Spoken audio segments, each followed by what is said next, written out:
கார்த்தால எழுந்ததும் 7 முறை ஹரின்னு சொல்லணும். இந்த கஜேந்திரனை வந்து காப்பாத்தினாரே அந்த பெருமாளுக்கு தான் ஹரின்னு பேரு. ஹரினா என்ன அர்த்தம்னா அபகரிப்பவர்னு அர்த்தம். ஒன் ஹூ டேக்ஸ் அவே, அவருக்கு தான் ஹரின்னு பேரு.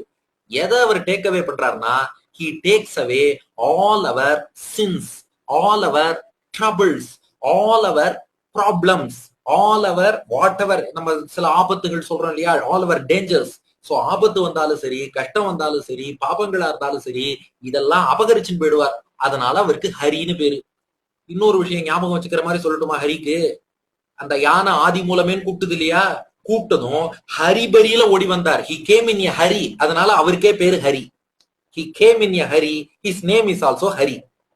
அதனால நீங்களும் ஹரின்னு கூப்பிட்டேன்னா அவரும் ஹரிபரியோட ஓடி வந்து எந்த ஆபத்தும் இல்லாம கூடவே இருந்து காப்பார். அதனால கார்த்தால எழுந்துக்கும் போது கருணையை வடிவெடுத்த பெருமாள் திருநாமம் சொல்றோம். இது கூச்சப்பட வேண்டாம், மனசுலதான் சொல்லணும்னு இல்ல.